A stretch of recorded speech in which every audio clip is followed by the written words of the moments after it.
We're about to have some lobster bisque and Indian pudding that doesn't stop. I got the munchies like a motherfucker. Hold this, baby. He seems unusual tonight.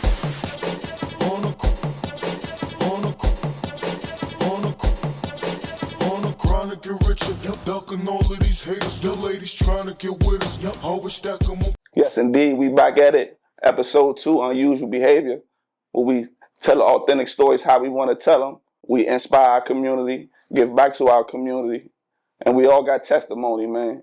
So today, we got one of my personal favorite. I'm excited to do this. I was inspired to even start doing this because, you know, he has his platform that I've been on it since day one.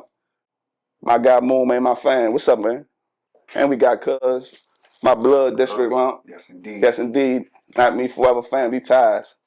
It's all fine. So today, man, I got my man here, man. Talk to me, Slim. What's up with you, man? How you doing? Listen, happy to be here.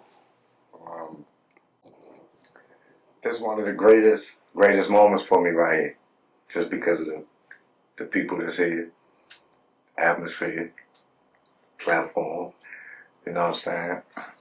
Super proud of you, but I don't like to say that. I say proud, but really inspired, right? Like super inspired. It don't matter the age or whatever. Super inspired. So I'm happy to be here. But. Man, that's deep, man. I'm definitely inspired by you as well. Situations with Moon, man, it's a hell of a platform. Y'all go check that out. Subscribe on YouTube. Some of the realest, authentic stories, motivational. Especially like when you know where people come from the root, it hits home a little bit better. So today, man, we just gonna talk, man. You know, I know, Cuz know, people who may not know, people who do know, but still may got it a little twisted, man. Tell the people where you from, and, you know. I'm from Washington, D.C. I'm from Uptown, Hobart. You know what I mean? Hobart finest, Hobart style. Yeah, Uptown. You know what I'm saying? Born and raised Uptown. Been up there my whole life. Man, definitely Uptown, man. Shout out to Uptown. So tell me, like, growing up Uptown, Hobart, like what it was like in some of the early stages in your youth and some of the things you were into, whether it was sports or some of your inspirations, things like that. So as a kid on Hobart, like Hobart was one way. So the houses on Hobart is only on one side. The other houses on the other side is their backyard. So the cars is only for Absolutely. the houses on one side, so it's really no traffic like that on Hobart. And it's a hill. So as a kid, riding out bikes, saying Uncle Willie, all the way up Hobart, all the way up Georgia Avenue to the man in the shop, playing football. Fun times, right? Going over Howard, on the football field, trying to see how many yards we could throw. See if we could run a 40-yard dash. You know, just kids, man, having fun on Hobart growing up. And but also about growing up, you know, it was a lot of drug activity around us. Of course, if you're from DC, you know, but if you're not, 640 is a well-known drug environment. I went to Parkview Elementary, so I got to go through 640 every day to go to school and come through 640 to go home, right? And not only that, but I'm in school with the kids from 640. So I'm hanging with the kids from 640, and these their parents and big brothers and stuff. And in my household as well, was drug dealers, drug addicts. But I had a grandmother who didn't do drugs and worked her ass off, but she was into the church, you know, so I had to go to church on Sundays, Easter, stuff like that. And seeing the activity, seeing the cars, seeing the money, and going in a house and seeing the poverty, just cheese in the refrigerator. She said she get paid Friday. We're going grocery shopping Saturday. It's Tuesday. So we eat grilled cheese sandwiches, but by Thursday we out of cheese. So she said, hey, go upstairs and knock on Sadie door and tell her I said, give me 2 eggs and some cheese till Sunday. go knock on their door. But my pride on the line. But I'm still a kid, you know, I'm 8, 9 years old, but my pride on the line. I'm knocking on the door like my grandmother said, you got 2 ears. She like, Lord, telling her I got them damn grandkids over here. I'm damn doing off and running again. So my mother was on drugs. Majority of the people in the building, their kids was on drugs. So these are my grandmother friends and people that she know in the building. So And is this the 80s or the 90s? What era is this? it's the 80s. So during this time being outside on Hobart, it was more of a family vibe because all our parents was like on drugs and we would all come outside and like support each other. So when I was playing football, growing up I was shy. I was skinny. I was the youngest of the big boys, right? So a little timid, right? But all of those things that we learn, growing up amongst each other, learning to be tough amongst each other, not backing down, not disrespecting people's parents. We taught ourselves that as little men, like we had images we was trying to portray as little men, so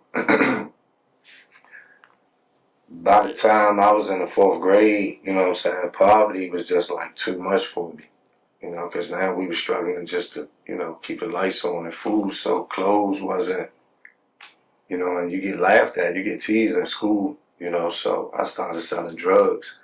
A lot of people look at it like, because I said I was in the 4th grade selling drugs, that I'm the only person that was doing this. Like, no. Not at all. Back This then. was the whole community. Yeah, back then, what I'm man. saying? Like, Especially right there. and it was, but you got to realize, like, everybody wasn't in the 4th grade, but they was in the 6th grade. Yeah. You know what I'm saying? Like, we was in elementary, and I grew up with Turner Monk. Jermaine Turner Monk. Hey, rest in peace to Turner Monk, man. If y'all know Turner Monk, rest in peace to Turner Monk, man. I grew up with Turner Monk. Straight soul. We was in Parkview Elementary. He had a BMW. Little red one, orange or red. What color was that? Then, Sitting on the phone. on some fly shit, he ain't even know how to drive a stick. He got the jump turned to an automatic. Yeah, elementary. Young nigga. I was right there with Turner Monk every day. You know how many ass whoopings I got for being with Turner Monk? That nigga was the baddest kid on the planet. You know what I'm saying? But so those young days growing up, it was more like the greatest times of my life because it was like family oriented. Like we was like a family. You know what I'm saying? And like we all stuck together. Yeah. You know what I'm saying? So I want to touch on that right there because, that was normal back in those days as youth. We all was around that, man, and we right next door to each other. So I grew up right under y'all. Cuz had me under his wing, brother, and everything was just like, just the witness that it helped me to learn how to move growing up because I seen with everything that happened, and also I had my own lane, I had my own battles as well. But anyway, so tell me about that switch, right? You growing up, you playing football, we got cheese, we running out of food. So tell me about like the experience when the switch hit you to say, man, I gotta do something about this. I gotta go pick up that pack, I gotta do something. Or who was somebody that inspired you that you seen like, damn, yeah, I need to. And you know what's crazy? And I don't want to make him look bad because he really turned out the greatest, but my brother, right? My brother, he older than me. He 3 years older than me. And I was trying, running in behind him. So what happened was, again, it's poverty. One day I'm in the house and me and my brother, my grandmother really used to do everything she could to give us a good life. So she used to give us money to go to the movies. My brother knew how to ride the bus. So she used to let me go with him, ride the bus. I'm Sykes. Me and my brother out, we up Telly Circle on Wisconsin Avenue, you know, so that's when Gremlins was out and all that shit. We So at this time, you like, what, 9, 10 years old? and that a little younger. Okay. You know, like I started going out with him like 6, 7. He was like 10, Okay. 11. He could ride the bus and all that. So, but now at this time when I'm like 9 years old, he come in the house one day, and it was like about 9 something at night. I gotta be in the house at 7:30, right? He come in, he like, man, I'm about to go to the movies. Well, how the hell you gonna do that? He like, man, mom already know I'm about to go. So he like, huh? He pulled some money out. So he showed me some $100 bills and $50 bills. So I looked. So I'm like, that's fake. It's fake money. You know what I'm saying? He said, nah, this real here. He gave me $20. I never had over $1 before in my life. I was getting 50 cents and shit. Yeah, You know what I'm yeah, saying? yeah. It was big back then. So he give me $20. He leave out. Like I said, it's like 9 o'clock at night. I've been in the house at 7:30. So I said, dang, that's when my criminal mind started. I went in my grandmother's room. I said, Grandma, can I go to the store? She said, no, it's night, you pass your curfew, right? I said, but I cleaned up earlier at the store. He's supposed to give me some food. I want to get my food, you know what I'm saying? She like, oh, you? I said, yeah.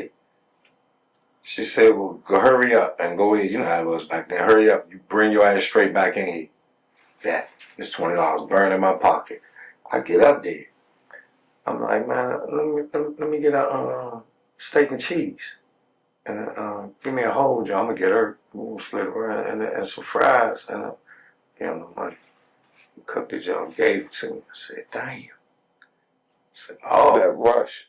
So we get back home. I got change. Wait to go to school tomorrow. I can't wait to get up. You know what I'm saying? So now, fast forward. Where do you get this money from? So, it's my brother. So he's like, man, I'll be hustling. What's that? He's like, man, I'll be selling boat. Fuck his boat. All right. He like, lovely. Fuck is lovely, right? So I don't know. He won't tell me, right? In our room, you know, we in the hood. So we got deep freezer in it's in our bedroom. It's in me and my brother's room, right? So all the meats and shit in the deep freezer. My grandmother bought us ices and shit. And they in the deep freezer. They ain't in the refrigerator in the kitchen. They in the room in the deep freezer. So I'm looking for the ices. I come across a bag with a bunch of sacks in it. But all I know is I see little aluminum foils rolled up. Look like a French fry or something in each one, right? So I don't know what it is. I put it back. I'm looking for the ices. So I go to my grandma. I'm like, hey, where the ices at? She like, in the freezer. I'm like, I looked, they wasn't in there. So I said, what's all them things in the little aluminum foil? She said, what things in the aluminum foil? She said, it's a bag with a bunch of little... She said, I know ain't no bag and no bunch. She said, hold up. So I'm like, damn, I fucked up. Yeah. So I go in there and I get it. I get the bag. I go in, I stand, she go in there and she look. She You still 6, 7 at the time? I'm 9. Okay, you're 9 now. Okay. Great. So she go in there and she look. She don't see it, but she smell it. Yeah, so strong. But I got uncles and you know what I'm saying? So my grandmother know what's going on. I don't. So she going off. So when my brother come back in, he looking for the shit. He like, where's that? Like, he like, what you got it for? I'm like, man, she was looking for. He like, I actually like, what the fuck you do that for? Bro, what the fuck is that? Right. You know what I'm saying? Like, he like, man, don't worry about it. Just mind your business. You know what I'm saying? So I'm watching him. And I see him outside getting at the people and they getting the money. So I'm looking at shit. So I'm riding my bike around and I'm looking. And then one day, they went to go play basketball. I knew he had a stash over there. They went to go play basketball. And I don't know. Everybody seemed to be gone this day. And I'm out here. And I see people walking by and I'm like, damn. They looking for that shit right there. But I don't know how much it costs. So I said, you know, back then you'd be like, boat. Or you looking. Yeah. So I said, boat. Hey, look, I got scared as shit. So I'm like, man, what you got? He like, man, I'm trying to get a sack. In my mind, a sack is a sack. So I'm like, goddamn, man, I guess, you know what I'm saying? So I asked him, what the junk cost? He like $10. He like, but you got your brother shit? I'm like, yeah. He like $10. I'm like, man, $10, man. And I had like 50 sacks. And I sold it. But I'm so little, the money was so big in my pockets, I'm scared the big boys might take my shit. So I got on my bike, I went home. So my brother come home, I see y'all little man. I'm like, what's up? He like, man, you see somebody go on my little stash? I'm like, nah, I sold it. Like, what you mean you sold it? Sold it. Like, where the money at? I gave him the money. He counted the money. He like, damn. He give me $20. So the next day, I'm out there waiting on him to leave so I can sell the shit to make me $20, right? And then one of the big homies saw me. And he was like, hey, come here. He like, what you doing? I'm getting money. He like, how much money did you get? $20. He started laughing. He like, come here. He took me in the house. He like, look. He like, hey, it was a $50 sack. You know, I used to sit on them jump sacks. $50 sack. Oh. And you get 30. He showed me how to make 30 sacks. How to get 300. So he was like, hey, you ain't gotta work for nobody. Take this, make your $300. I went outside. I made the $300. I came back. I'm like, huh, there go the money. He like, nah, that's yours. So I'm like, it's mine. He like, yeah, how many you want back? So I'm like, all right. I go to give him 50. He like, why would you buy one? Right. So he like, man, so I'm like, damn, I got 300. So I'm like, give me 6. He like, ask for 8. I'm like, bro, try to get more for your money. You got straight money. So I'm like, give me 8. You know what I'm saying? He like, all right, so I go out here. I get the hustling to count my money. Hell no. I get scared of shit. I haul an asshole. So I'm in the house counting my money. I probably come in. He like, hey, you get my stuff? I'm like, nah, I ain't go over there. He like, it's still over there? I'm like, yeah. He like, what? He like, where you get that money from? Worry about this. Yeah, I've been working. Don't worry about this. I would not get this source up right here. Point blank range. Yeah. So now I'm sitting down and I'm like, I got $1,500 right here. And I still got a little bit of shit. Yeah, feel rich. So I'm like, damn, bro, I counted this money. I got to go to school. Man, I was up all night just keep counting money, counting the money and shit. So when I went to school the next day, I brought everybody now, later. Man, and then I did it big. We had Snickers, you know what I'm saying? We had Cheetos. Like, I did it big, but. And it's still 9 years old, right? In the 4th grade. 4th grade, 9 years old. Again, it's me, Ronnie T, Lil Man, Turn 'em Up, Tim, JJ, Cardo, Nate, all us was hustling. All us was selling drugs at that age, you know what I'm saying? And, you know, coming through Moore Street, again, Diamond. Coming through Moore Street saying Diamond out here. You know what I'm saying? It's like, you know, when we was kids, when you go through all these names I just named, it's like, but when you say Diamond, Grease, them names held different weights with us as kids, you know what I'm saying? So that shit was like more of an influence to me, you know what I'm saying? And then in the 4th grade, you know what I'm saying, with $1,000, $2,000, you know what I'm saying? I couldn't buy clothes and all of that shit. So I was going to arcades. Yeah. buying bikes, hiding bikes up the street in the alley, in the garage. You know what I'm saying? Buying remote control cars, hiding them up the alley. And my grandmother couldn't know what was going on. You know what I mean? So it was hard as a motherfucker selling drugs in elementary. For real. That's crazy. So, shout out to the root, man, because the root is very important to everybody's story. Especially like when you just taking me back, just thinking about all those names you said, and just thinking about the way the streets set up. And I went to Parkview. I think Cuz went to Parkview too. Bruce Monroe. With the Parkview too, nigga. Don't you know this? Remember, y'all on this side. I'm on this side of Columbia Road. Even though they went to Parkview, they sent me to Bruce Monroe. Yeah. Well, shout out to Bruce Monroe too. From Parkview to Bruce Monroe. That's what I'm saying. Parkview is Bruce Monroe now. Yeah, Monique Munchie was there with me.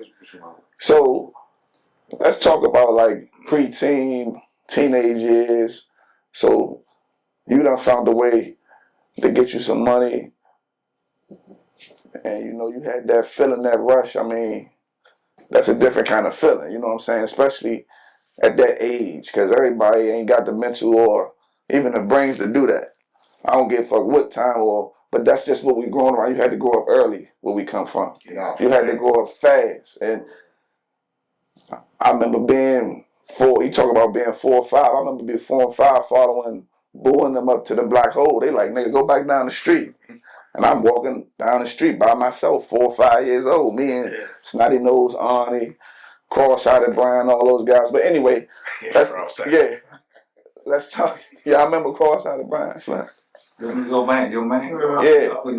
Yeah. So let's talk about teenage years, man. So after you start getting you some money, and what was next after that?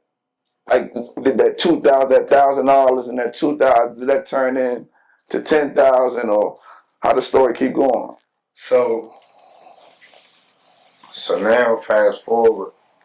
So now I'm like about 11. And I've been selling Boat and Pilot Coke Shake 2 years, right? I can't expand my wings so far, like I said, because of my household. But now my mother is down bad on drugs. And my grandmother on her back, so my mother is calm. My grandmother worked from 3 p.m. to 11:30 p.m. She don't get home to midnight. You know what I'm saying? She ride the bus, she don't drive, so she on public transportation. So I'm outside all day by myself, you know what I mean? Yeah. So now, been around Montana, playing football for St. Paul, having to spend summers around Montana. I'm around Sean Branch, Chautauqua, and all of these guys, right? And I'm seeing the shit that's going on, and I'm hearing the numbers. This dude here paid him $50,000, kill him. This dude over here paid him $50,000 to kill him. This dude over here, them niggas bitches, they got that money. You know what I'm saying? You get up on them, they gonna pay a nigga to kill you. So that shit in my mind, right? I'm listening to the money. Like, dang, 50,000? Like, dang. Now I'm hearing about kidnappings, right? I'm hearing these household names. You know what I'm saying? I'm like, dang, 800,000? 300,000? Damn. And I'm in the house counting money, and it's like, I get to 2,800, 2,900. I'm excited because, it's the most I ever had. You know what I'm saying? We sitting around, and it's like, fuck. And the guys in my neighborhood, because I started out at 6'10". You know what I'm saying? On Irving Street, I started out at 6'10". That's where I lived at, you know what I'm saying? So, shout out to building 610, man. 6'10" gold mine, sir. You know what I'm saying? And 98% of them guys was bitches. You know what I'm saying? Cold-blooded suckers. Wasn't gonna do nothing to nobody. So they was getting pressed out a lot. And them niggas was getting money. But I had a big homie. You know what I'm saying? That lived right directly across the street from me. He was the one getting the money. He wasn't getting pressed out. Like, he wasn't going for that shit. And he wasn't even a tough guy. You know what I'm saying? So I'm watching. And I'm like, yeah. You know, because when I would see guys get carried, get roughed off, it used to hurt me. Cause I love them. I grew up with these guys, and I see guys from other neighborhoods go in their pocket, taking their money. I used to be like this. Bitch ass niggas, but I'm 10, 11 years old. You know what I'm saying? And that summer, when I was 11, that summer, going, you know what I'm saying, to the 7th grade, the House of Champions was on Lamont Street. I'm coming down Georgia Avenue, and homies around my way was beefing with dudes. And I'm a kid, so they get to run at one of my big homies. He whooping a nigga and they get to jumping him. And I'm just looking like, you gotta remember, yeah, we grew up right here, but this ain't my circle. I'm a kid, you know what I'm saying? This my circle. These the big homies. You know, they 16, 17, 18. We 10, 11. You know what I'm saying? But I see them fighting and they jumping them. And I'm like, man, leave him alone, leave him alone. You know what I'm saying? And them motherfuckers hit me too, bro. Them motherfuckers beat me up. So, you know what I'm saying? Like, I was so much in my feelings. Like, I was in my feelings. So, one night, Crackhead came through. He was like, I got a 380. I was like, what's that? I don't know nothing about no guns. This joint look like a 9 or something to me, right? So I'm like, he like, I think it shot like 7 shots or some shit. See? He like, I got some bullets too. I'm like, damn, what you want for? Like, man, give me a 50. And I can't believe that the crack her, bro, the shit that was going on, I couldn't believe. So I give it to him, I got the gun. And one night, we was at the House of Champions in the arcade, and them dudes came in there. And they like, what you doing up here? And my man looking at me, Rob looking at me, and he like, man, well, we're gonna get to the door and run. I said, shit. Not today. Somebody is going to the hospital today. And I looked at him. And I was scared. You know what I'm saying? Because he was big. And I was like, what? He's like, fuck you doing up here? He grabbed me by my collar and he walking me out the door. I'm going for the gun. He don't even know. We out there like, don't come up here no more. I shot his ass. I shot the other nigga ass, you know what I'm saying? And Rob took off running.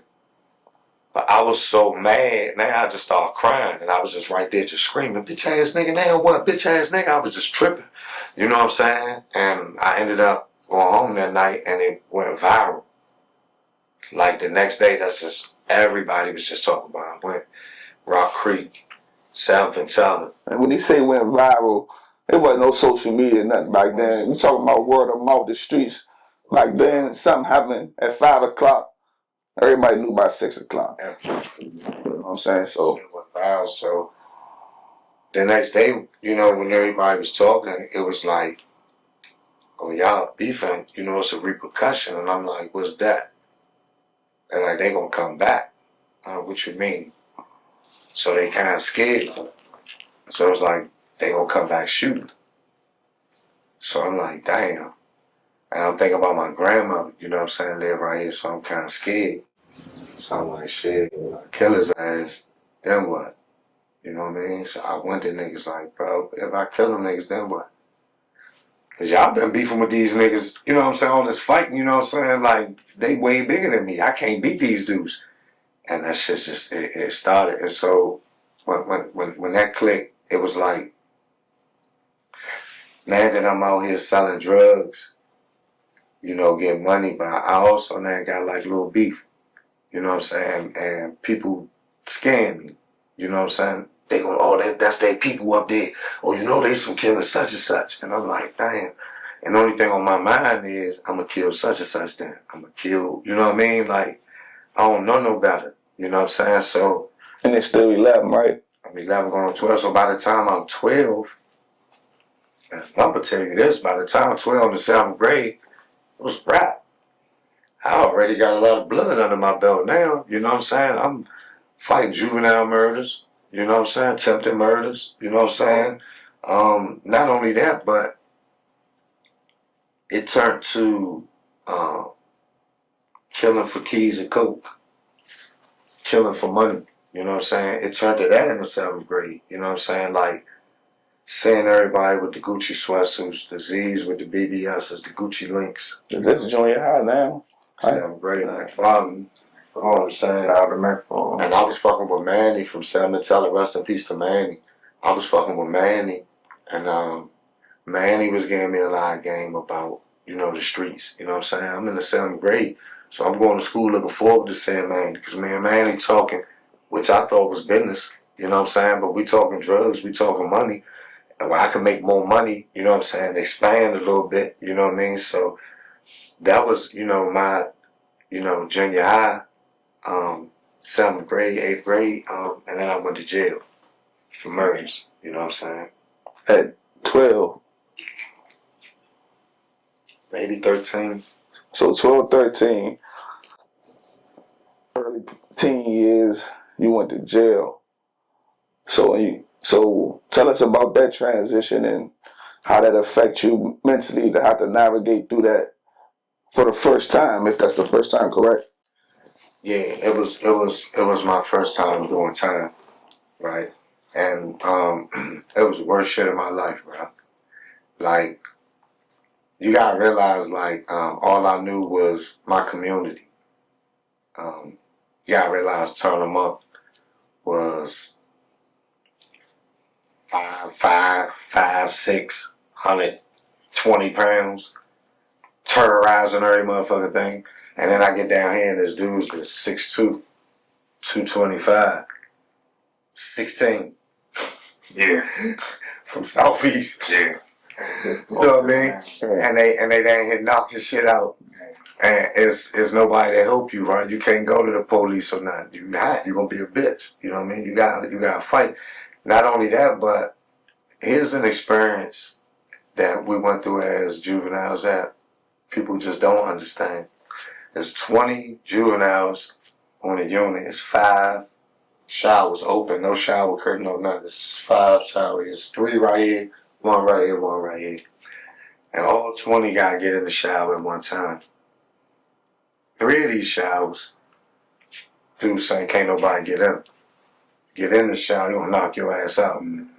One of the showers got 13 dudes in it. They all over here like this. Right? Then I end up meeting Babyface from Valley Green. I'm just came home from ADX. Shout out to Babyface, man. I met Babyface, and this nigga was a knockout artist. Like, he was in 20 fights. He knocked out all 20 of them niggas. You know what I'm saying? Even with the gloves on, he was knocking shit out. You know what I'm saying? And I don't know. He no funny, no homo, or whatever you gotta say, but he fell in love with me, took a liking to me. But I was down there getting money and shit too. I'm going on visits. I got all them bitches sending me pictures. I got this one picture, man. Mike and shit was out there. I got the big poster pictures of bitches all on my wall. I got real shit. Niggas got shit out magazines. Right. I got pictures of Benzes and Z's, BBS. This shit ran away. Right. You know what I'm saying? I got all this shit on the wall. So I was a little different down here, right? But I was a little nigga who couldn't really whoop nobody. I was just fighting everybody. Like, I was fighting every motherfucking day. I was fighting like shit. And a lot of guys took that liking to me. Kelvin Gray. I met Kelvin Gray down here. He started loving me, fucking with me. You know what I'm saying? And me and Chiz, I met Chiz, Shaquan. Me and Shaquan, we was down here fucking with them. Damon Lucas. Rest in peace, Damon Lucas, 501. Capers. A lot of people forgot about 501. But Capers was a major little thing. And I learned down there about real live gladiator shit. Wasn't no knives in Oak Hill. It wasn't no knives, bruh. And them Southeast niggas would jump your ass. Yeah. You know what I'm saying? Like, they was putting that down. You know what I'm saying? And I was down there and it was like, I refuse, because I'm from uptown, to link up with niggas. I was like that in Lord. I'm from Hobart, bro. You know what I'm saying? Like, and I'm standing on nothing. No question. You know what I'm saying? Like, and so when I was down there, I was a young nigga standing on that shit. And that's how I became respected. When I got to the adult system, a lot of guys knew like Moon ain't going for it. And a lot of guys waited to see, but it was that juvenile time, going through my juvenile time, where I learned how to stand on my own. I don't got no homies around, nobody here to help me. And I got to live the best that I could live in here, you know. And it was 13, 14 years old.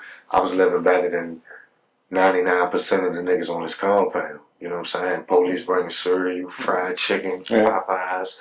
You know what I'm saying? I'm going on visits. I got court orders getting little females to come see me. Niggas ain't doing this down here. You know what I mean? So I was like starting at an early age with that shit down here. You know what I mean? Yeah. So 13, 14, that's how long that juvenile bid was, and that you came. So 13 to 17.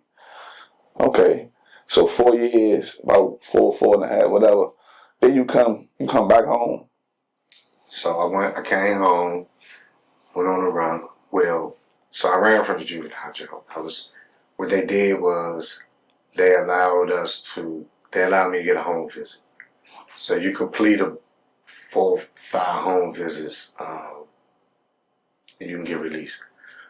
But what they did, they was doing the home visits every other weekend. So that shit was torture to a kid. You know what I'm saying? Like, fuck, I went the first weekend, came back to the next. God wait the next week was torture. I went home, hit me a jet. You know what I'm saying? And when I came back, I had got this little dyke bra. And she a dyke. You know what I'm saying? Like, she on pussy. So I got her to piss for me. You know what I'm saying? I went back. And when I was in the jump, and it was time for me to go back on the jump, they called me up there and they was like, man, congratulations. And I'm like, what? They're like, you pregnant. And I'm like, who pregnant? They like, you. I'm like, what the fuck is you talking about? So they like, you want to pee again? But I know it's in your system for 30 days. So I'm like, man, y'all got me fucked up. Y'all ain't really work me on that. Right. I mean, I'm trying. Boy, I was sick. I was mad and shit. So I come home, I see the bitch. I'm like, you cheating? I bet you was fucking around. Like, what the fuck? She like, what's going on? Bitch, you pregnant. She like, oh, fuck. But I'm like, damn, but. So that shit gave me 90 days, right? That they gonna send me back. So they was like, all right, we need you to get on the van and go back. I'm like, damn. So the van was running. So I go out, I get in the back. I'm sitting there and I'm like, this nigga ready to get in the driver's seat and take me back to jail. I said, fuck that shit. I jumped in the driver's seat.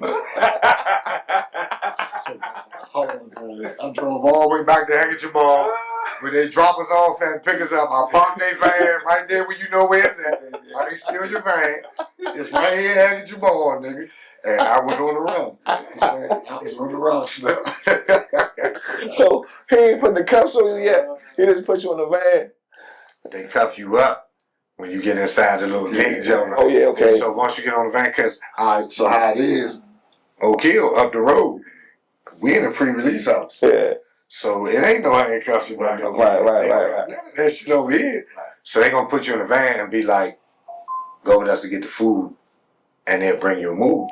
But Bansville already know what's going on. They like, look, man, you know what I'm saying? We're gonna try to speak up for you, but I'll just go ahead and get on the van. I'm like, damn. So in my mind, I'm like, damn, this bitch a little pussy. I think they lying, you know what I'm saying? They try to send me back, so I stole the van, man, and but I ran another time. We went. I was in Austin. So what's the date, bro? Was she really the lady who like Man, she had woman? She had to do it, man. So she liked the men. She liked the dudes for I real. had a daughter, so-called own pussy don't like men. Oh, okay. She supposed ain't like it. Cause I thought the peoples was really trying to work you. Cause I'm like, shit, that, you know, she like a woman. So I believe it when they say it. yeah. So now you took the van and parked that motherfucker slam, and you want to move, right? So what's going on? How that go for you? So now I'm on the run.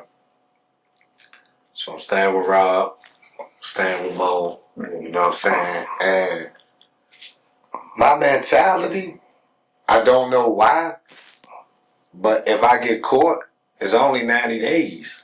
But at that time, my mentality is like, I'm on the run. Fuck that shit. I don't give a fuck, bro. I'm trying to snatch something. We gotta get some money. You know what I'm saying? And I'm outside hustling, and police jumping out, child youth services looking for me. So it's two different type of feds out here now. You know what I'm saying? And, you know, I'm out here ducking and dodging, and now I'm starting to go to go-go's and clubs and shit. You know what I'm saying? Like, I was going to go-go's at 12 and shit, but just press the CIE. You know what I'm saying? Just like really, really press the CIE. Like my favorite. But now, at this point, they're 17, because at 16, they are giving me the home visit. You know what I'm saying? And I turned 17, you know what I'm saying? I'm ready to get the fuck out. You know what I mean? But, thank you. But, you know, they playing these games. I'm not thinking adult system. All I'm thinking is I'm on the run, and I'm trying to have a bag. You know what I'm saying? So I'm in the go-go's, and now the go-go went from partying with the bitches, with IE, to looking for niggas. You know what I mean? So now I'm at the go-go looking for niggas. You know what I'm saying? And I'm at the go-go with the bars and shit at now. This Essence, we at the East Side, Outbacks. I'm going to the Ritz now. You know what I mean? I'm at the Mirage. You know what I mean? I'm at little spots now and shit, and I'm looking, and I'm seeing niggas with lawyer bitches, doctor bitches. He got that new Benz. So he got that 850. He got that new Lex. Who that? Get his license plates. Call my little bitch. Who this? What's the address? Chicken. I'm out here. I'm waiting to see who the fuck this is. If he don't show up too many nights, this probably his mama. Probably his family member, son. Still watching to see who go in this motherfuckers. I gotta get them. You know what I'm saying? I'm young. I'm not thinking. Right? All I hear is niggas hitting niggas for 400,000, 500,000. You know what I'm saying? Niggas hitting niggas for 80,000. We doing that already.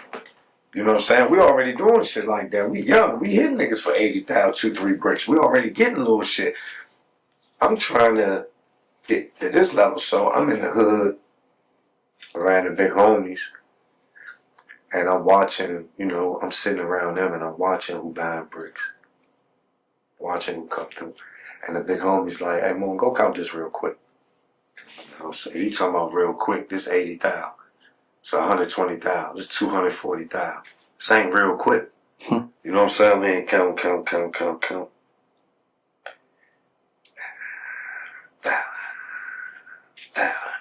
But it's drug money. So it's tens and fives and ones in this shit too. You know what I'm saying? It's a lot of ones. You know what I'm saying? And you counting $240,000, it might be 40,000 ones. You know what I'm saying? So growing up in that Rayful Edmond era in DC, like I thought that's how it was all over the world. Like that, the money, the drug era in the 80s and early 90s, and DC was just like mind blowing. Like I ain't lying. I remember when I was in junior high school, I didn't know what a hoopty was. I didn't know what a bucket was. Yeah, that's what we call it, buckets. Never. I didn't. The least car you had was a 300ZX with BBSs or a Cressida with BBSs. Well, I know the old out. You know what I'm saying? Like niggas ain't had no hoopties. You know what I'm saying? Niggas was trying to get convertibles. Maybe a Caprice Plaza. That was in the night. That was late. Wait, that's it. You right. You know what I'm saying? When you go back to No, you right. You know what I'm saying? It wasn't no motherfucker. I didn't know what that was. So when I come home in the 90s and I see hoopties, niggas in hoopties laying low, I'm not getting in that. Like, it looked like a cab car. I'm not getting in that shit. Right? What is y'all doing out here? Niggas like, it's hot. What you mean? Like, and they had all type of task forces. And do you know, bruh, as a teenager, dealing with ATF, FBI, City Under Siege, like drug. What's that other shit? DEA. But what's that drug? But they had all type of little shit on us, bruh, in DC. Like we was really, really under fucking pressure. You know what I'm saying? Yeah, bro, that shit was really for real. You know what I'm Yeah, saying? that shit was definitely real. Yeah. Definitely real in those times. Down with dope, my bird come around more tree. Up with hope, down with dope. Up, down, though, you come get a fit. Yeah. Man, it was nothing like those times, man. I'm telling you, man. It was more men, official men around in those days. Nowadays, it's a little watered down. So when niggas think about that shit, man, that shit bring tears to a nigga eyes, man. Just think about what people overcame, what we overcame, and what we witnessed in the midst of shit, and who no longer here. It's deep, Slim. So I'm glad that we still able to be here and look back and talk about those situations. And you know, I say situations, man. You have a podcast and a show called Situations with Moon. That's your brand. So talk to us about after you did that time, and you come home and you created your platform, and it grew up to be what it is right now, Slim. So for me, I don't glorify violence. I hate that shit. I hate every motherfucking thing I went through. You know what I mean? I don't regret nothing I've been through, but you can't pay me $1 million to go through that shit again. No. Right? And just so people, because we've been navigating through the story, not to cut you off, man, like, let them know when it's all said and done how much time you gave them peoples of your life, man. Like, so from 13 to 17, I went to jail for murders. That's when I started doing time. I was getting locked up before that, but doing time from 13 to 17. From 19 to 47.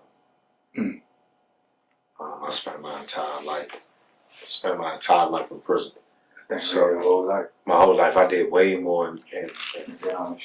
I did more time in jail, probably the more time they got left living. You know what I mean? The way motherfuckers dying there from that shit is 16 families. You know what I'm saying?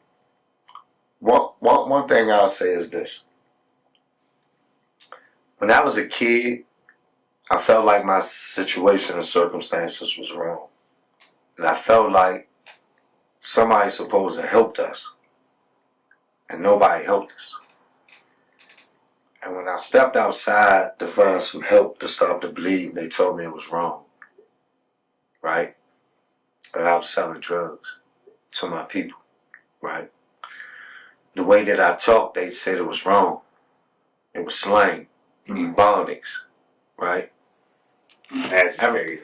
Everything about black people was wrong. Yeah. Right? And I'm offended by that. And I got that fighter spirit, bro. Like, I don't like nobody to do nothing to me. And I can't do nothing back. You know what I'm saying? Sure. Like, who is the judge boss? Who you answering to? Because you don't even know me, bro. And you want some bullshit. Who over you? Right? And I'm in these situations growing up. And I don't know. I'm angry. I'm frustrated. You know what I'm saying? I don't know. So he was like, you know, if you don't want a black man to find out, put it in a book. Oh, Malcolm X read all these books while he was there. Elijah Muhammad read all these books. Reading books. Oh, they studied the dictionary. The more I learn these big words, important words, the more white I felt. Right? And I felt like I had the right aim, but the wrong target. Well, I'm going to clear it up with the audience when you say, because I want you to the audience and catch what you mean by what you say. And you say the more white you feel, because breaking down to them how most people in our communities put white with education and put us with.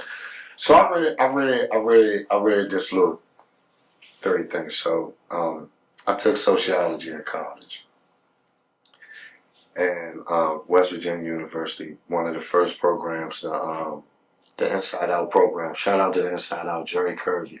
Shout out to the Inside Out program, West Virginia University. I'm one of the first 15 to ever do college from a federal penitentiary. You know what I'm saying? Real live college shit. You know what I'm saying? So shout out to them. But I read this thing where they went to an Asian, Indian, not Native American, but from India, black and white, and they read this thing, and I can't say it word for word, but I'm gonna tell you this. It was like there was a bird that was trying to nurture like a squirrel or something that was hurt. And the squirrel said, who are you? You're not my mother. You know, why are you trying to help me? And they asked the white person, what did you hear? And the white person repeated it. And the Asian. And then they got to the black child. And they said, what did you hear? And the black child heard, who is you? You ain't none of my mama. Why is you helping me? Right? And they said that the black child was wrong. I said, why? Right? Child understood exactly what was going on. Right? And that's when I realized that I wasn't wrong in how I feel. I was killing my people. You know? Like, I read Huey Newton. And I was inspired. Right? Tucson. Right? The Haiti Revolution, right? Stopped America, shut that shit down, but America starved them out. Yes. Right? I read it. And I sat down and I looked at Martin Luther King. I felt he sold us out. And then he tried to redeem himself at the end. And killed him. Right? I give him credit for trying to redeem himself because I want to be forgiven too, right? You know, he fucked up. He came out, he said, that I Have a Dream speech was a nightmare. He said, I feel like I put my people in a burning building. He said, man, we got to boycott this, we got to boycott that. You know, we got to pool our resources. He started trying to be a revolutionary then, right? And they killed him. So, you know, I give him all the credit for that. But me, I sat down and I felt like, damn, there's some black families that's poor like us. That's their loved one out here because of me. So holidays, birthdays, you know, they hurting and sad because of me. But none of the people that's oppressing us, right? None of the people that's oppressing us hurting and sad because of me, right? So now, I don't care how you feel I speak. As long as my people understand, because it's what's in your heart. You know what I'm saying? So I've been around people with no education. They don't speak intelligent. But they know exactly what's going on. You understand everything they say. You know what I mean? And it's all love. So when I was learning the dictionary and I was trying to speak proper, when I get in these rooms and be proper, I felt I was trying to be white because I'm going to be my worth anyway. If they're going to want to do business with me, they're going to want to do business for my business, what I bring, right? Because I've read about, maybe it was the Sultan or somebody, I don't want to be wrong, billionaire was illiterate. Couldn't read or write. Right? My great people was like that. You hear stories about Mayweather couldn't really read. But it still can't. Still like that, man. But a lot of people don't be book smart, but they be life smart. They know how to navigate. A person might can't teach me how to read or write, but they can teach me about life. Exactly. Right? And it was at that moment where I said, you know what? I fucked up. I terrorized my people. You know what I'm saying? I can't take it back. You know? Beat my head a lot of days. Cried about it. You know, because there's no victimless crime. And when I was beefing with Joe Blow, I thought it was between me and him. I ain't be funny. When he catch me, he said what he was going to do. He was shooting at me. He shot my man. He killed another motherfucker. Nigga, it's on. When I catch you, just what it is. And when I caught him, that's what it was. And when I got to court, my grandmother, my kid's mother, his family. I mean, I got a heart. You know what I mean? I'm a man of reason. I ain't with no women and kids, no innocent bystanders. It's only with you. Ain't no drive-by. We don't squeeze on until we close enough to breathe on you. You know what I'm saying? I'm honoring the code. I didn't know it affected all of these other people. That level. You know? Yeah. And it was too late then. It's already done. Yeah. Statistics of a black man, dead or in jail. But this what our families just get. So, I got another opportunity to come out here. You want to kill somebody? You want me to sell some drugs? Which one you want me to do? Right? Coming out here, a lot of guys like, I can't be broke. Be free and broke before I be rich in that jail. Any day. And that you said that right there, right? That's testimony. That's inspiration. That's, man, just growing up being smarter, right? Because we adapt to our situations. We adapt to the environment. So I done seen you since you came home. You've been doing so many things. I mean, it's inspirational. And I feel like you connecting with not just guys older, your age, younger than you connecting with the youth here. And you letting them know, look, shorty, yeah, you got them switches, you got them drakes, but you might want somebody that they can, because everybody can't talk to these youngers, but somebody who actually did it. Somebody who actually, everything you trying to be, Slim, everything you trying to do, I done that. So you can grasp them a little bit better than somebody who ain't never. But not so much just that, right? You have to understand, like, I smoke weed. I like fashion. I like the new music. I like free car music. You know what I mean? Like, I do music, right? And it ain't a gimmick. I'm not trying to be 18. Right. I'm not trying to be 20, 25. You're not going to see me out at the club with 15, 25-year-olds. But you can pull up on Hobart and you're going to see me out there with 30 of them little motherfuckers. This is my hood. You know what I'm saying? It's my way. I am one of them. I'm out here from the mud to show them from the mud. Everybody always say, I ain't got no money, I can't do this, do that. Get over here. Shut the fuck up. Watch me. I'm going to show y'all. I don't give a fuck about what they're saying this morning. You want to get drugs? We can get that now. That ain't no problem. I can go get all the drugs in the world right now. That's no problem. It's not an option. Cocaine and heroin can't be the only two ways to make money in the world, bro. I know motherfuckers never been to jail, never sold a drug before, got big boy houses, cars, all been on trips all around the world. No. So I believe it's the individual that they say it ain't no unity in DC. That's why we can't make it with music. That's why we can't make it with talent. Right? I don't agree. I think it is unity. Right? I don't think people understand that they can do certain things. Some people don't want to cross certain boundaries because you get killed in the city. Right? Me, I fought for every part of Washington, D.C. Whatever hood you from, one of your big homies was there, they was there with me. They smoked for free, ate for free, and I'm riding with them.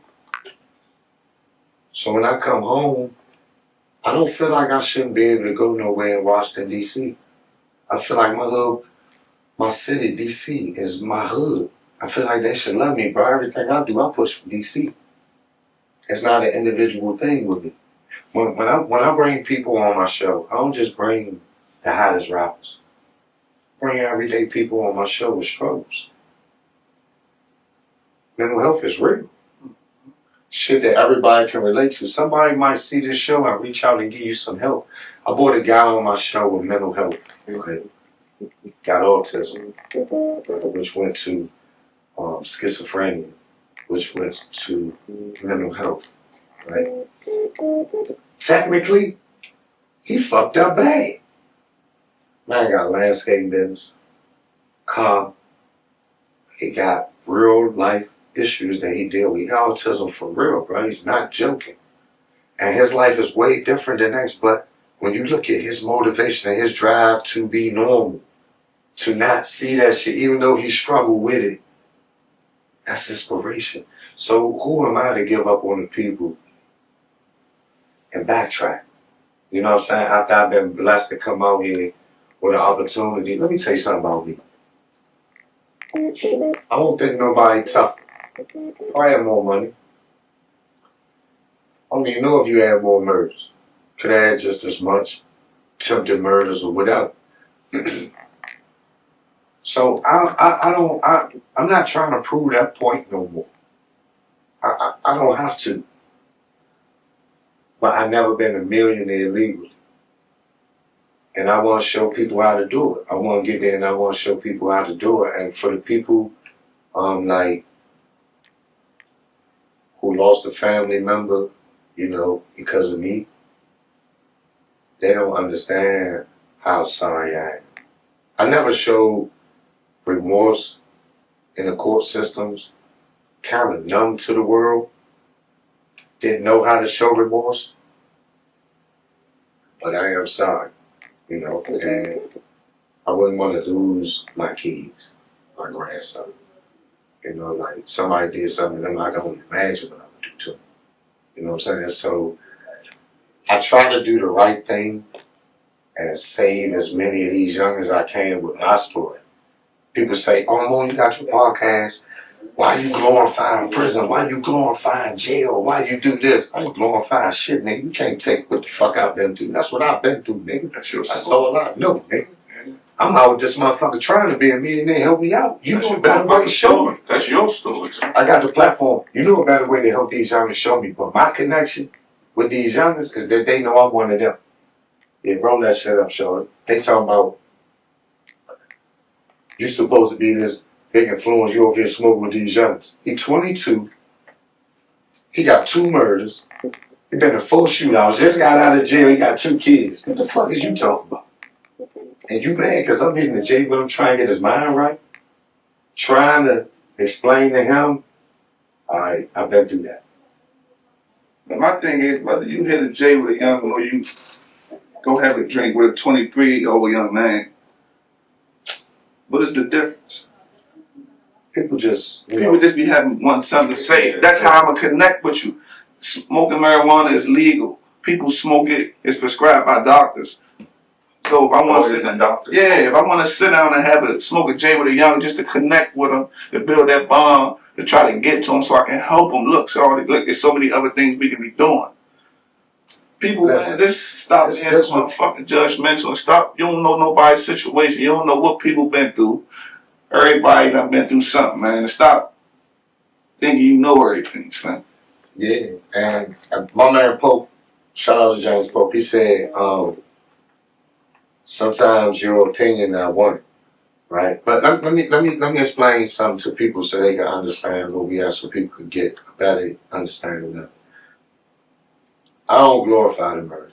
Right? I speak about it as my therapy, right? I got to vent somehow, right? You know me personally. You know me personally. He been knowing me since 5, 6 years old, right? I really killed all them people, bro. I really shot all them people. I really snatched all them people. I really sold all them drugs. I really was around all that money, right? But I'm out here now, right? And I'm doing movies, the podcast. I'm doing music. That's what we're here to talk about. Got the clothes going on. Got the children book coming out. Back. Situations will go. Yeah, so talk to us about the clothes, man. The clothing line. We got some here on the moves. A few people came in and bought some of the short sets. I was rocking the short set. A lot of people who like national baseball, Major League Baseball, I'm sorry, love them short sets because they got the baseball team. So talk to us about the brand and You can So come up and basically- get something. Basically, me, clothes created by a real one, right? But what the brand is, for all you fly guys out there, right? That, you know, got these little designer spirits and stuff, send them to me. You know what I mean? We're gonna bring it to life. You know what I mean? And you can see people walk around with your designs. You know what I'm saying? I'm just trying to help everybody that I can or whatever I got going on. And I want you to be able to wear clothes that you can be proud of, clothes that's your money going to a good cause. Your money going to, a lot of people don't want to support people that's in prison. So everything I'm doing is not to support people in prison. It's also about at-risk youth. It's also about, you know, people with autism, cancer. It's like a lot of different things we go through in our households. So when you support the brand, you can be creating your next fashion designer. You know what I mean? You can be helping come up with a cure to help one of your loved ones. And I'm open, bro. You can reach out to me, and I don't know fake shit because I'm gonna knock your shit loose. But on some real shit, you can reach out to me. And if you got a family member that's, you know, going through something, struggling, whatever, I'm willing to put some type of fundraiser drive together with you. Use whatever popularity I can to help with your cause. I don't want to pin. Yeah. You know what I'm saying? I just feel like the unity, some things that we can do for free, what we can do. I give you a good quality of clothes. I don't give you the cheap ass shit, shrink up when you wash it. You can wash You the dealing with real shirts. manufacturers. You can wash the shirts and shit, you know what I'm saying? They ain't shrinking up on you. Absolutely, man. We doing everything we passionate about, man. We gonna do it, and we gonna teach the youth. And I want to shout out a few brands, give them a spotlight this week on episode 2, man. Shout out to Slip and Roll Boxing. Y'all follow them on IG. We'll put the name at the bottom so you can follow them for all your fitness, sports, boxing needs. Shout out to Flash, Booth 360 for all your 360 needs. You guys can reach out to them. Very high quality professional work. Shout out to Cuts and Conversations, man. We got a mentorship program that we do at the high schools and the school systems. My guy, Bruce Jenkins. We do it in the churches. We cutting the youngest hairs for free, feeding them food. A lot of the guys, youngest from up Coolidge, they come up here now to get their hair cut. So shout out to those brands. Shout out to Miss Six Media as well. She's dope. Y'all follow her, man. She's been inspiring and shooting, documenting everything that's been going on in this city and community for years, man. Shout out. Yes, indeed. So I just recently seen you, man, in a movie, man, with a couple of good people in that motherfucker, man. Shout out Determined to to Crank, man. Shout out Garvey, Determined to Crank, Jambalaya and the crew. You know what I'm saying? Jit, Kermit. Yeah, I'm in a movie, man. Movie about DC, about Go-Go. Probably the best movie coming out about DC, about Go-Go. You know what I mean? About trying to save the sound. Shout out to Twin, man, for writing a beautiful movie. I like him. The show, right man. there. Shout out. Twin, Shout out to Kennedy Twin, Street. Twin is a self-taught genius, bro. Like, real talk. I know him. Official real street nigga. Yeah, For every street nigga around the world, Slim been through everything you dream of, you know what I mean? But look at him now, you know what I'm saying? And so, you know, for everybody, it might be hard now, but keep your dreams alive, bro. We live in proof of shit that can happen. But I want to say this. Check that music out, man, this moment.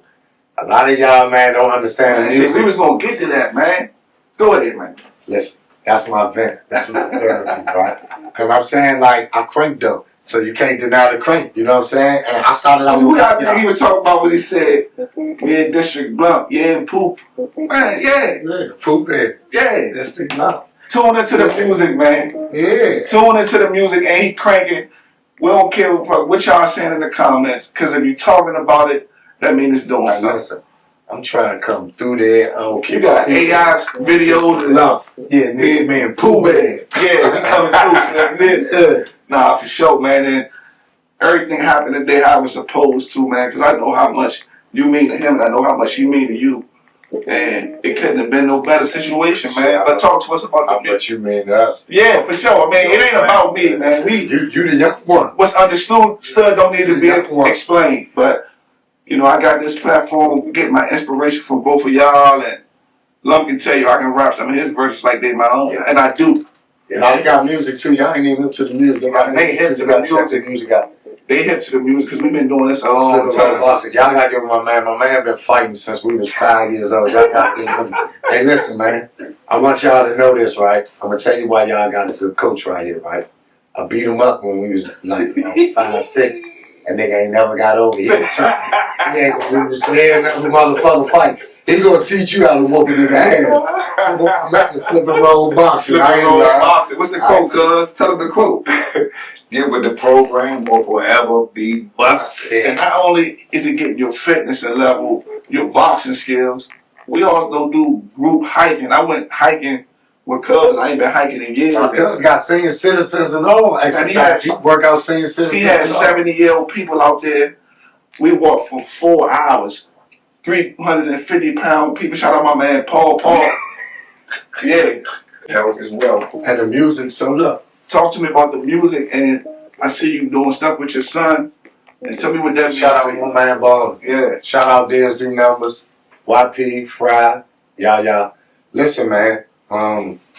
When I was locked, so before I went to jail, I was doing music, right? Shout out to Garfield Records, Montana Records. I was doing music with Sean Branch, Taco, One Man Gang, another nigga, but he hot, so we ain't gonna mention him. You know what I mean? Death to all you niggas, I still believe in that shit. I just spent my whole life on them bitch niggas. But I was locked up, and my son was hearing about. I had a buzz before when I was rapping with Backyard. You know what I mean? I had a single coming out. You know what I'm saying? And I was in that era, like living that life, talking that talking. Like I was really like the next to blow. A lot of niggas don't know that, but I was like really the next to blow. You know what I'm saying? And I went to jail, and so while I was there, my son grew up. He was like, my dad want to play football. They called such. I paid for. He ain't want to play no more. He wanted to play basketball. I paid for. He ain't want to play no more. He wanted to box. I paid for. He boxed a little while. He ain't want to box no more. But he was wanting to go to the studio, and he kept on, and he just kept on. And then I would be calling dudes in Maryland. He was like, "Hey, your son rap? Why you say that? And how you like that?" I never heard nothing. Talking to dudes Southeast, dudes in Virginia, they're like, "Your son cranking like shit." I'm sick because I can't hear. So I'm calling him like, "Mom, keep doing what you're doing. I'm hearing you. You know what I'm saying? You getting a buzz. Hey, you want to go in the booth with me?" Hell no, I'm on some paralegal shit. You know what I mean? I'm a lawyer right now. You know what I'm saying? I got life. Right. I'm trying to get out of here. But fast forward, I come home. I'm with my son one day, and he like, "Come on, Dad, we're going to the studio." And we went to the studio, and he went in there. And I got that, it's like that bug bit me again. But they record different now. Right. So I went in there and I'm watching them record, come out, they playing the music. And this nigga making magic. So I found me a beat.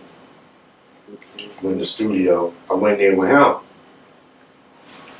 And I got on the track with him.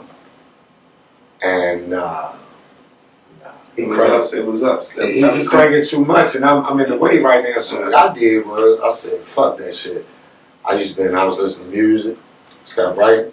Shout out to my man Wani, man. I found my man Wani out of Baltimore. He from the city, but he moved out of Baltimore. Shout out to Wani. Wani was recording music. Our birthday on the same day too. Wani got our birthday. January 19th, Capricorn shit. I went up in the studio with Wani, and he looked at me. And he was like, "You don't think because of your age?" And I said, "Well, look, I'll tell you what. I'm going to pay you to do this song, and if you think I need to hang it up, then you ain't got to record my music. You know what I'm saying? But if you think I'm on to something, let's work." He like that. So there ain't no age on making music. This ain't sports, man. You know, you got people like Anita Baker and all them people. Shout out to the legends dropping albums. Yeah. Jay-Z just packed out stage, whole 56, man. Yeah. It ain't no age on passion, man. This ain't sports. Pursue your passions to the day you leave this place, because we ain't leaving nothing behind. And you never know who gonna hit, man. And so, you know, I like, when I did the song, He doing it. And I see him over there like this. He, you know what I'm saying? And I'm watching him do his little thing. So when he finished, you know what I'm saying? I ain't saying nothing like it's finished. I'm like, all right, get him my email and shit so he can send it to me. And I'm ready to leave. He's like, bro, when you coming back? When we working again? So I'm like, oh, you fucking with me? He say, hell yeah. He say, bro, I ain't gonna lie.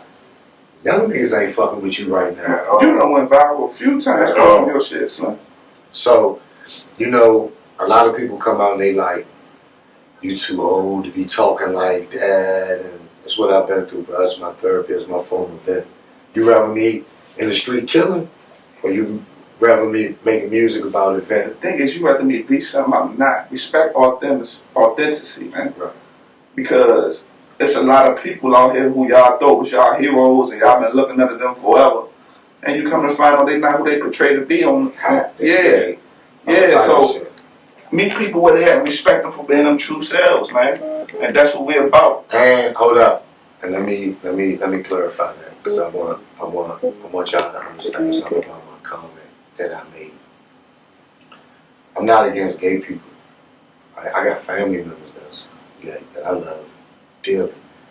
I know a lot of gay people that's great people. So I'm not against gay people. I'm talking about street niggas. Yeah, we talking talk about that this shit and go to jail, right? On this rappers tough or man. musicians Right. putting out material that's not really who you Right. are. If that's what you do, building that's up what this you do. character. If that's what you do, that's what you do. Yeah, but that's what we talking about when you say be who you say you are. Right. Authenticity.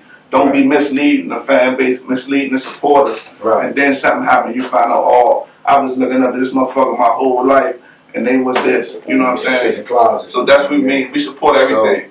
Our lives are open books. And everything about me, you can see. I smoke weed, drink tequila, been to jail. But right now I'm out here, man, and I'm trying to do the best that I can to make a difference in this world. And y'all support it. And give yourself a little more credit, because a lot of people, even myself, get caught up saying, I'm trying to do this, I'm trying to do that. No, but we are doing it. We running our own race. The tortoise in the head, but we are doing it. I got to give myself credit. You got to give yourself credit. You got to give yourself credit. We are doing it, because even if we impacting one person, impacting 10 people, like we may have days or moments where we like, man, all niggas don't support me, man, woo woo. But that's disrespectful to the 20, 30 people who is supporting us. You know what I'm saying? Like if our 20 or 30 supporters see us saying, oh, don't nobody support me, they don't feel like they undervalued, underappreciated. So I stopped putting that energy out there, and man, you are doing it, man. Facts. You inspire. It's your stories inspire, especially somebody who know you, family, and to see you come home in 2026, where people been out here they hold, not coming home in 2026, but that's just where we at today. People who just lazy, man. Ambition is beautiful. And from the clothes to the movies, I can't wait to see the movie.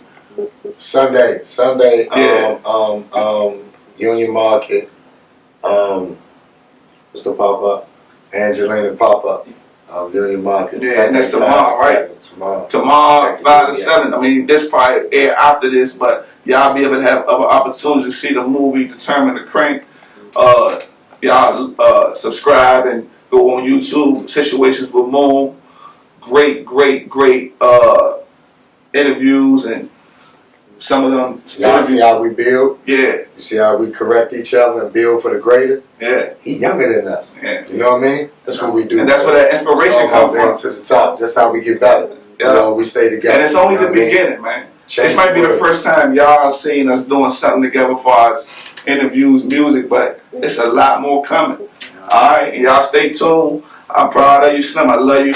This means more to me than anything. I got Cuz back here. You know I love you, Sean. One of my favorite rappers in the world right here. And we about to, Keep it pushing. unusual behavior, man.